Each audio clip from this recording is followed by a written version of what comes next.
Hola, hola, muy buenas tardes. En la clase de hoy vamos a terminar de completar el tema teórico que estábamos desarrollando de KPS y vamos de esta manera a poder terminar con la guía de ejercicios. Básicamente lo que nos está faltando ver es analizar qué pasa cuando se agrega un reactivo sobre una solución de un catión y se genera un precipitado. ¿Cuál debería ser la concentración mínima para lograr esa precipitación? Y por otro lado, cómo varía la solubilidad de un sólido insoluble en una solución que contenga un ion común. Bien, llamamos, les decía, efecto ion común cuando yo tengo una solución de un compuesto que sea muy poco soluble y se agrega un ion soluble común a ese compuesto poco soluble. Esto va a generar un desplazamiento hacia la formación del sólido. Ejemplo, si yo tengo una solución saturada de ioduro de plomo, vamos a encontrar en esa solución saturada sus iones en equilibrio, iones plomo y ioduro. Supongamos que yo agrego una solución de ioduro de potasio. Es una sal completamente soluble, ¿sí? La concentración de ioduros en la solución va a aumentar. Este ion ioduro es común al de la solución saturada, con lo cual si yo aumento la concentración de ioduro, el equilibrio se va a desplazar hacia la izquierda formándose ioduro de plomo sólido, es decir, la precipitación. Y acá vemos entonces una imagen de lo que les comentaba. Imaginemos un vaso donde yo tengo una solución saturada de ioduro de plomo. Es decir, aquí en esta primera imagen no observamos precipitado del mismo, ¿sí? Simplemente en esta imagen ampliada vemos iones ioduros disueltos y iones plomo. ¿Qué pasa si yo a esta misma solución le agrego una solución que contenga, como les decía, ioduro de potasio? El ioduro de potasio es completamente soluble, es una sal soluble, ¿sí? Entonces, al aumentar la concentración de ion ioduro en la solución, el equilibrio, como les decía, se va a desplazar hacia la formación de ioduro de plomo. Y lo que estamos observando acá entonces es la precipitación de ioduro de plomo, que es un sólido de color amarillo. Acá como dato comparativo tenemos a la derecha, por ejemplo, dato que podemos calcular a partir del KPS, la solubilidad del ioduro de plomo en agua es de 1,2 por 10 a la menos 3 molar. Pero en una solución de ioduro de potasio 0,1 molar, la solubilidad disminuye a 7,1 por 10 a la menos 3 molar. Observen entonces la diferencia. Cuando yo tengo un ion común, la solubilidad de esa solución, de esa disolución saturada, va a disminuir. Y lo mismo podría ocurrir pensando en que yo agregue a esta disolución que tengo acá una solución de una sal de plomo que sea soluble, por ejemplo, nitrato de plomo. Si yo agregaría nitrato de plomo, también ocurriría este mismo fenómeno, donde la solubilidad va a disminuir, ya que al aumentar la concentración de plomo, el equilibrio se va a desplazar hacia la formación de ioduro de plomo. Como ejemplo de efecto ion común, vamos a resolver el ejercicio número 9 de la guía. Dice, calcular el peso máximo en gramos de ioduro de plomo que puede disolverse en 100 mililitros de A, agua, B, ioduro de potasio, 2 por 10 a la menos 2 molar. Vemos ahí que en el punto B tenemos un ion común a este sólido poco soluble o insoluble que es el ioduro de plomo. Y ese ion común es el ioduro, ¿no? Y en el punto C, una solución de nitrato de plomo, 2 por 10 a la menos 2 molar. Bien, entonces vamos a comenzar con el punto A, que me pide calcular la solubilidad en agua para el ioduro de plomo. Primero vamos a plantear el equilibrio de disolución del ioduro de plomo sólido que se encuentra en equilibrio con sus iones en solución, plomo 2 más 2 yoduro. Bien, como dato debo tener el KPS. El KPS de yoduro de plomo es 7,1 por 10 a la menos 9.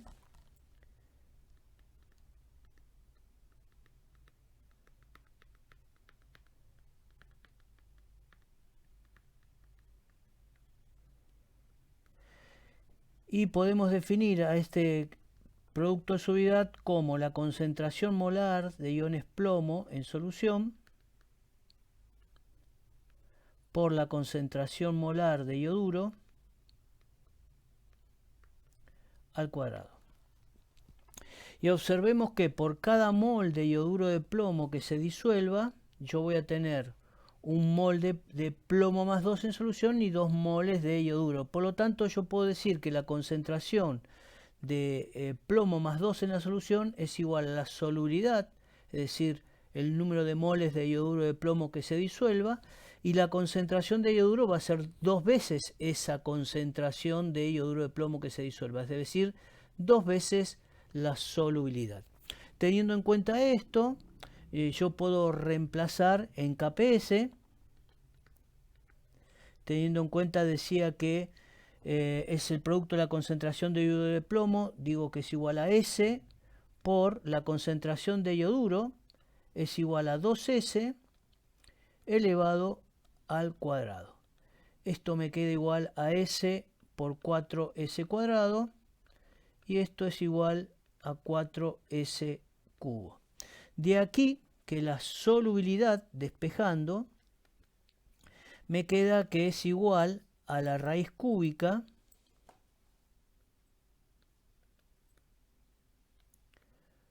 del KPS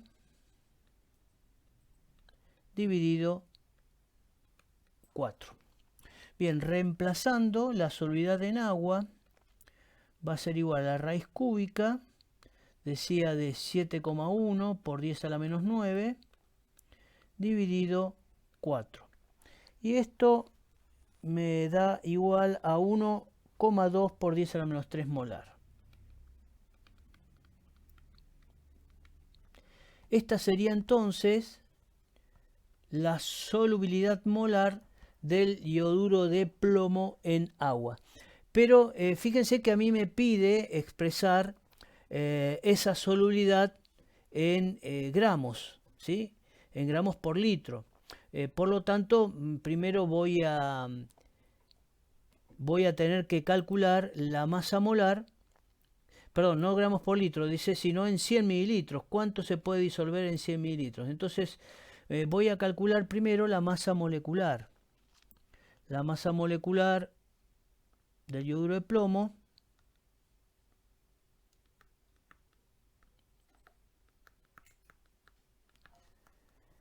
es igual a 461 gramos por mol. Entonces, si la solución saturada tiene 1,2 por 10 a la menos 3 moles, puedo pasarlo a masa. Recordemos que número de moles es igual a masa dividido mol. De aquí puedo despejar masa, n por la masa molar. Esto sería igual a 1,2 por 10 a la menos 3 molar por 461 gramos sobre mol. Entonces la masa me daría igual a 0,32 gramos. Y estos gramos, como yo tenía aquí moles por litro, ¿sí? Este número de moles que tengo aquí, ¿sí? Serían moles por litro, la molaridad moles por litro. Estos gramos que yo estoy calculando serían gramos por litro. Por lo tanto, en 100 mililitros, que es lo que me está pidiendo, yo podré tener disueltos 0,05532 gramos de yoduro de plomo en 100 mililitros de agua. Esta sería entonces la solubilidad expresada en gramos cada 100 mililitros de agua. Bien, hasta aquí entonces tenemos la solubilidad calculada en el agua. ¿Qué pasa cuando yo tengo un ion común y me pregunta el ejercicio cuál será la solubilidad en yoduro de potasio 2 por 10 a la menos 2 molar? Entonces vamos a anotar acá como dato. Punto B dice la solubilidad en yoduro de potasio, ¿sí? 2 por 10 a la menos 2 molar. 2 por 10 a la menos 2 molar. Perfecto. Bien, lo que tenemos que pensar es que este yoduro de potasio es una sal soluble, completamente soluble. Se disocia en iones sodio y iones de yoduro. Entonces podríamos pensar que inicialmente la molaridad del yoduro de potasio es 2 por 10 a la menos 2 molar. ¿Sí? Y en el estado final, digo, como se disuelve completamente, no me va a quedar nada de yoduro de potasio. Y de ion potasio, 2 por 10 a la menos 2 molar. Y de yoduro 2 por 10 a la menos 2 molar. Entonces, lo que estoy viendo aquí entonces, que esta concentración de yoduro es muy grande en función a la concentración de yoduro que tendría mi solución saturada en agua, ¿no? Debido al bajo producto solubilidad. Entonces, pensemos desde el punto de vista de equilibrio. Si yo estoy aumentando la concentración de yoduro, decía, el desplazamiento del equilibrio se va a realizar hacia la izquierda, donde se va a producir una mayor cantidad de yoduro de plomo sólido. Por lo tanto, digo que la solubilidad va a disminuir. Entonces, para calcular entonces ahora la nueva solubilidad, yo voy a tener en cuenta que la concentración de yoduro en la solución va a ser igual a 2 por 10 a la menos 2 molar, y entonces voy a tener que calcular la concentración de plomo que voy a considerar como concentración expresada como solubilidad. Es decir, voy a plantear nuevamente el KPS, decíamos,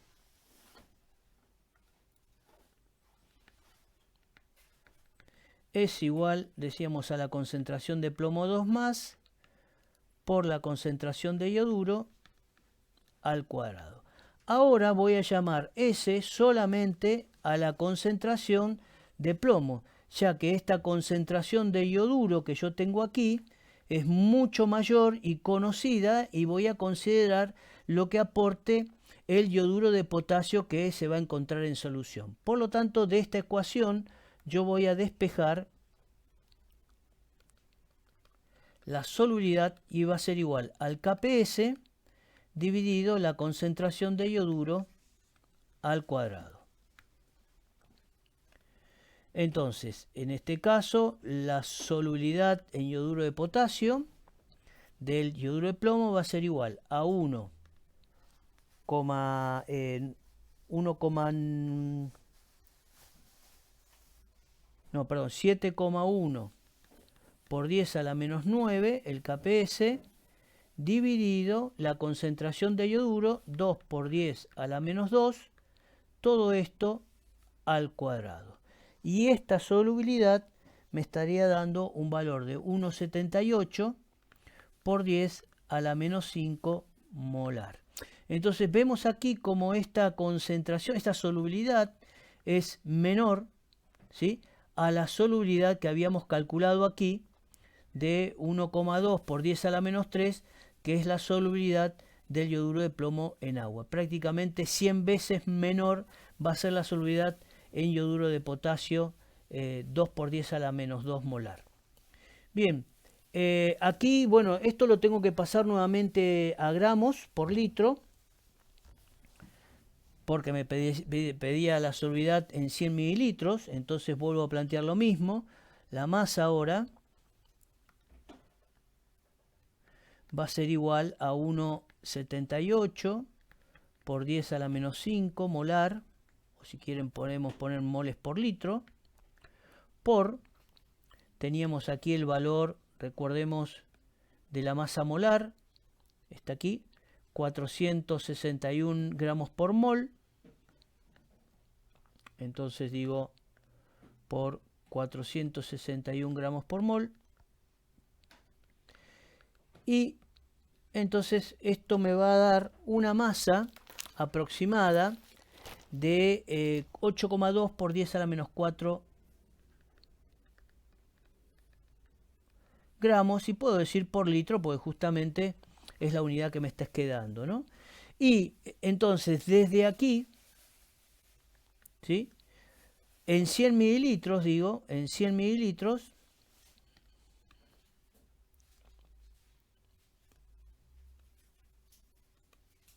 será 8,2 por 10 a la menos 5 gramos, porque el ejercicio me preguntaba cuál será la solubilidad expresada en gramos cada 100 mililitros de agua. Y ahora, ¿qué pasaría si lo tengo en una solución de yoduro de potasio 2 por 10 a la menos 2 molar? Bien, y ahora entonces nos quedaría calcular, en el punto C me pide calcular la solubilidad en nitrato de plomo 2 por 10 a la menos 2 molar.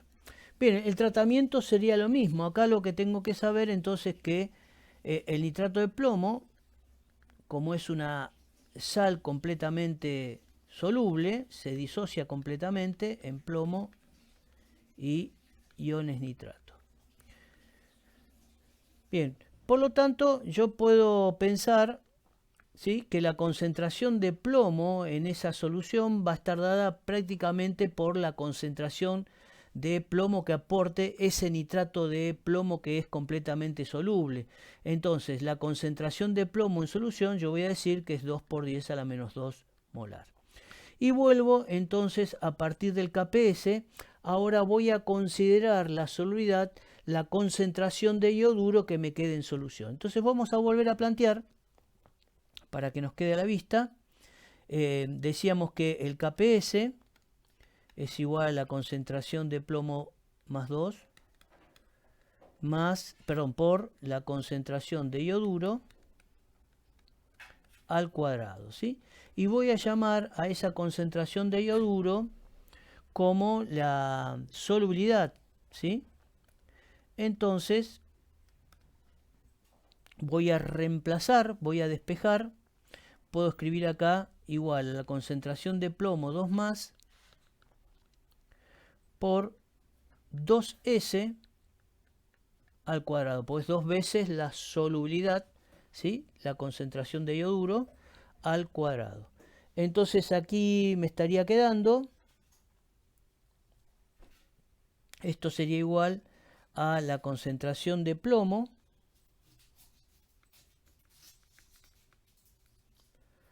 por 4S al cuadrado.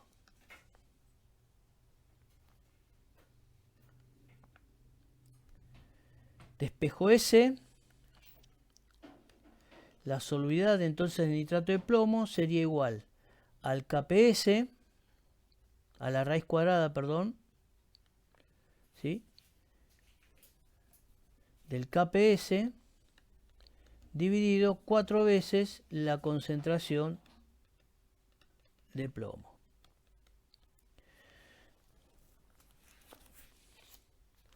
Bien, esto sería igual entonces a la raíz cuadrada de 7,1 por 10 a la menos 9 dividido 4 por la concentración de plomo, que es 2 por 10 a la menos 2 molar. Bien, y ahí continuando con el ejercicio, bueno, expreso la solubilidad en moles por litro, lo paso a gramos por litro y por último cada 100 mililitros. Otro de los factores que hay que tener en cuenta en la solubilidad de los sólidos poco solubles es el efecto del pH. Y aquí planteamos el siguiente ejemplo. Los hidróxidos insolubles metálicos como el hidróxido de magnesio que se encuentra en equilibrio con sus iones en solución, iones magnesio y iones hidróxidos. ¿Qué pasa si yo aumento el pH de esta solución? Aumentar el pH estaría diciendo aumentar la concentración de iones hidróxido o disminuir la concentración de iones hidrógeno. Si yo aumento esta concentración, el equilibrio se desplaza hacia la formación de más precipitado, es decir, hacia la izquierda. Por el contrario, si yo disminuyo el pH, estaría agregando a la solución iones hidrógeno, con lo cual esto estaría desapareciendo por neutralización, la concentración de iones hidróxido estarían disminuyendo y el equilibrio se desplazaría hacia la disolución del hidróxido de magnesio. Entonces, si el pH se hace más ácido, menor es la concentración de hidróxido y el equilibrio se desplaza hacia la derecha, mayor solubilidad, y viceversa. También hay que tener en cuenta el efecto del pH cuando yo tengo sales que generan iones de carácter básico. Por ejemplo, si yo tengo el fluoruro de calcio, que es una sal proveniente de una base fuerte, el hidróxido de calcio, y del ácido fluorhídrico, ácido débil, entonces los iones fluoruro tienen carácter básico porque provienen de un ácido débil. Entonces recordemos que ese anión fluoruro, por lo que vimos en pH, cuando en cálculos de pH, hidrólisis de sales específicamente, va a hidrolizar ese ion fluoruro generando el ácido correspondiente y aniones hidróxidos en solución. Y entonces vemos aquí que si yo aumento la concentración de hidróxido en el equilibrio, ¿sí? Yo a esta solución saturada aumento la concentración de hidróxido, el equilibrio se va a desplazar hacia la formación de más fluoruro. Si aumenta la concentración de fluoruro, quiere decir que va a haber más precipitado de fluoruro de calcio porque el equilibrio se seguirá desplazando hacia la izquierda. Y viceversa, ¿no? Si yo agrego un ácido, disminuyo el pH, la concentración de iones hidróxidos disminuye y va a haber entonces que el equilibrio, vamos a observar que el equilibrio se desplaza hacia la derecha. Para esto tiene que existir más fluoruro de calcio disolviéndose. Por lo tanto, voy a decir que la solubilidad del fluoruro de calcio va a aumentar en un medio ácido y va a disminuir en un medio básico. Bien, por último vamos a ver cómo hacemos para calcular si yo tengo dos cationes en solución y le agrego un precipitante, un ion que genere un precipitado con ambos iones, con ambos cationes.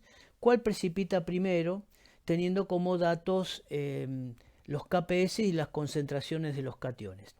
Bien, fíjense que acá me da este ejercicio, me dice se introduce hidróxido de sodio diluido, una disolución que es 0,05 molar en cobre más 2 y 0,04 molar de manganeso más 2. Y me da los KPS del hidróxido de cobre y del hidróxido de manganeso. Bien, si las concentraciones de los iones fueran las mismas, que no es el caso, vemos acá 0,05 para el cobre y 0,04 para el manganeso, si fueran las mismas, yo solamente si tienen la misma fórmula general, estos hidróxidos, en este caso sería catión, hidróxido 2, es la misma, yo simplemente comparando los valores de KPS podría definir cuál precipita primero. Aquel que tenga el menor valor del KPS, en este caso el hidróxido de cobre, debería precipitar primero. Pero esto a priori no lo puedo asegurar, ya que las concentraciones de los cationes en solución no son las mismas. Por lo tanto, voy a tener que hacer los cálculos correspondientes para determinar.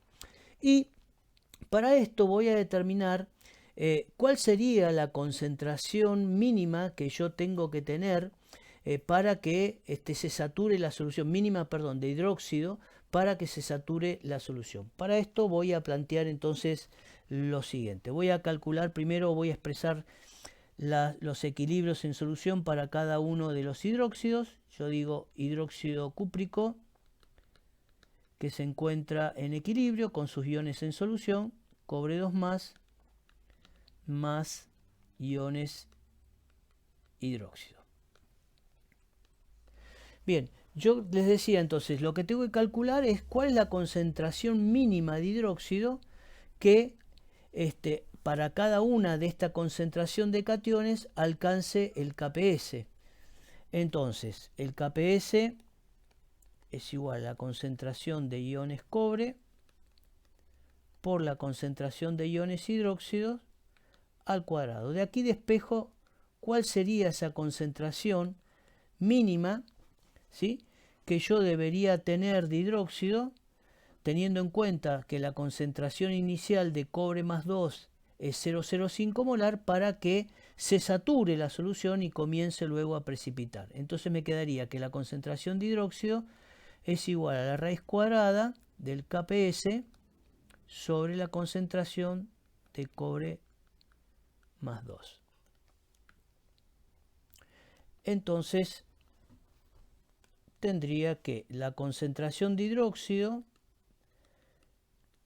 para saturar la solución que contiene el cobre será igual al KPS del cobre. Teníamos acá el valor 2,2 por 10 a la menos 20.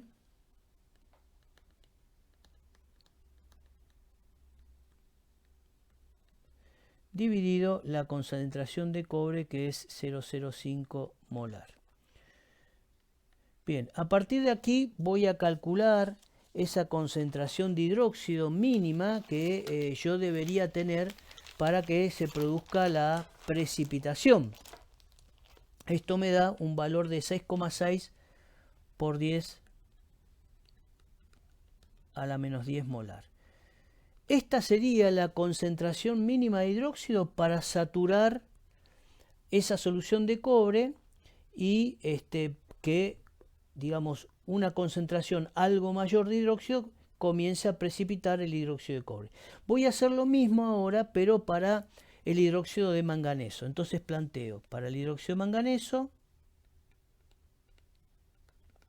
sólido que se encuentra en equilibrio con sus iones en solución, manganeso más 2 de iones hidróxidos, y de aquí entonces voy a despejar para este equilibrio. La concentración de ion hidróxido es igual a la raíz cuadrada del KPS sobre la concentración de manganeso 2 más. Reemplazo, esto es igual, el KPS de hidróxido de manganeso, 1,9 por 10 a la menos 13,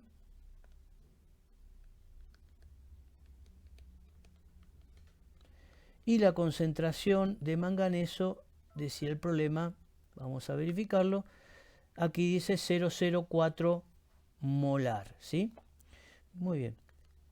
Calculamos entonces,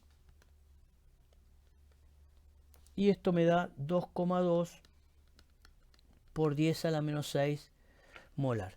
Bien, entonces lo que observo es que para que se sature la solución que contiene cobre, la concentración de hidróxido tiene que ser 6,6 por 10 a la menos 2, perdón, 10 a la menos 10 molar, mientras que para saturar la solución de hidróxido de manganeso, yo necesito 2,2 por 10 a la menos 6 molar. Necesito una concentración de hidróxido mayor. Por lo tanto, si yo necesito menos hidróxido para que la solución se sature de hidróxido de cobre, primero va a empezar a precipitar el hidróxido de cobre. Esa sería la respuesta, ¿sí? Con una concentración algo mayor a 6,6 por 10 a la menos 10 molar, va a empezar a precipitar primero el hidróxido cúprico. Vamos al punto B, dice ¿qué concentración de hidróxido se necesita para que comience a precipitar el primer hidróxido? Justamente les decía que la respuesta sería esa, ¿no? Yo necesitaría, por lo que he calculado aquí, ¿sí?, una concentración algo mayor a 6,6 por 10 a la menos 10 molar para que comience a precipitar el hidróxido de cobre, que es el hidróxido menos soluble. Y el punto C dice, ¿cuál es la concentración del catión que forma el hidróxido menos soluble cuando empieza a precipitar el hidróxido más soluble? ¿Sí? Vuelvo a repetir, dice, ¿cuál es la concentración del catión que forma el hidróxido menos soluble cuando empieza a precipitar el hidróxido más soluble? Bien, entonces, aquí el hidróxido menos soluble ya precipitó, pero yo sigo agregando hidróxido, ¿no? Para lograr precipitar el hidróxido más soluble. Entonces, lo que tengo que ver con esa concentración mínima que yo necesito para que empiece a precipitar el hidróxido de manganeso, ¿cuál sería la concentración de cobre más 2? Vamos a ver entonces, a plantear lo siguiente para el punto C. Para el punto C yo voy a calcular, teniendo en cuenta que la concentración de la concentración de hidróxido, cuando empiece a precipitar el hidróxido más soluble va a ser igual a 2,2 por 10 a la menos 6 molar, entonces digo, ¿cuál es la concentración de cobre en ese momento, ¿sí?, en la solución? Entonces planteo y utilizo el KPS para el hidróxido de cobre. Y voy a calcular entonces cuál es la concentración de cobre en ese momento, que va a ser igual, decíamos, al KPS dividido la concentración de iones hidróxidos al cuadrado. El KPS del hidróxido de cobre teníamos 2,2 por 10 a la menos 20 dividido 2,2 por 10 a la menos 6, que sería la concentración en ese momento de hidróxido cuando va a empezar a precipitar el hidróxido de manganeso, elevado al cuadrado. Y esto me da un valor de 4,5 por 10 a la menos 9 molar. Esta sería la concentración del catión cobre 2+, en el momento de que comience a precipitar el hidróxido de manganeso. Bueno, con esto tienen varios ejercicios de ejemplos para poder terminar con la guía.